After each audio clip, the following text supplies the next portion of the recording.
Halo Gunners, balik lagi sama gue Vero di segmen preview Arsenal melawan PSV Eindhoven. Ya, jujur nih gue buat previewnya bukan karena nonton highlights PSV, tapi kalau bisa kalian lihat PSV sekarang lagi rank 1 di Belanda, lagi rank 1 atau rank 2 di Belanda.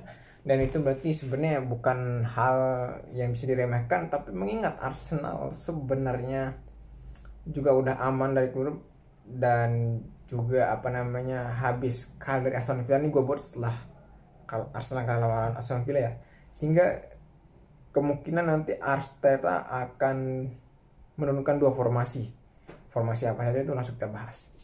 Ya, formasi yang pertama adalah formasi untuk meningkatkan semangat. Ya, ini gue bahasakannya seperti itu, formasi untuk meningkatkan semangat. Karena Arteta habis kalah melawan, ya let's katakan kalah melawan Aston Villa di kandang Aston Villa, dan minggu depan bakal bertanding ke markasnya Brighton, pemain di kandang sendiri, pokoknya lawan Brighton, yang mungkin Arteta pikir dia bakal menurunkan 7-8 pemain utama dan sisanya cadangan untuk membangkitkan lagi semangat mengingat lawan PSV.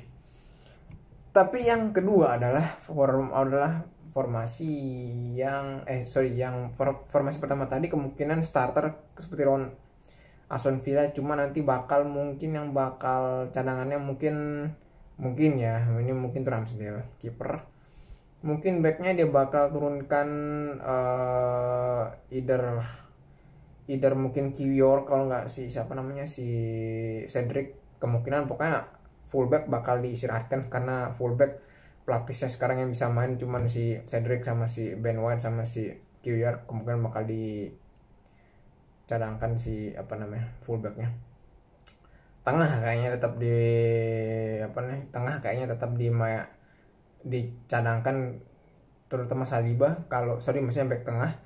Kalau gelandang tengahnya kemungkinan sih ya Declan Rice nggak main, mungkin Georgie. Cuman buat depannya itu antara Odegaard Havertz kayaknya main.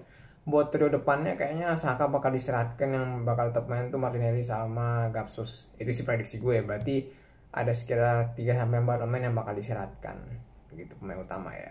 Terus kemudian di Arsenal melawan Brighton. Nah, ini nanti Brightonnya gue bahas, tapi maksud gue buat pilihan yang kedua adalah Arsenal bakal memainkan formasi 7-8 itu udah pemain cadangan semua.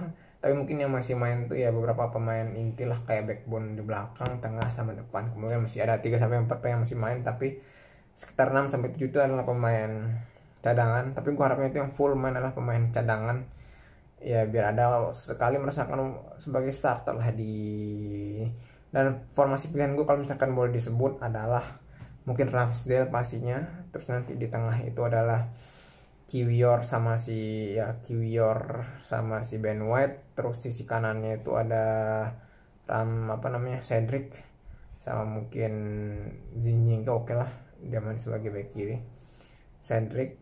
Terus gelandang tengahnya itu ada Georgie. Gue juga pengennya Elneny main, berarti Georgie sama Elneny sebagai 2 DM. Nanti tengahnya itu ya mungkin katakanlah si antara Odegaard ataupun Havertz lah. Buat trio depannya ya mungkin Nketiah sekali. Oke, kasih Nketiah gitu, terus mungkin nanti Nelson sama ya Trossard lah, katakanlah Trossard gitu. Walaupun sebenarnya gue juga punya formasi yang lebih di luar nalar ya soal pemain pelapis, tapi kayaknya yang Maxen itu ya yang inilah, kalau misalkan mau pelapis turun semuanya gitu. Dan gue sebenarnya nggak terlalu pengen bahas permainan, karena kebukaan Arsenal nggak terlalu all in. Mungkin all in tapi lebih kepada buat membakar semangat karena habis kalah lawan Aston Villa gitu. Ya nggak banyak yang bisa kita bahas, karena di lain sisi Arsenal udah aman, tapi di sisi mereka juga pengen memberikan semangat habis kalah lawan Aston Villa gitu. Itu aja dari gue. See you in the next video guys.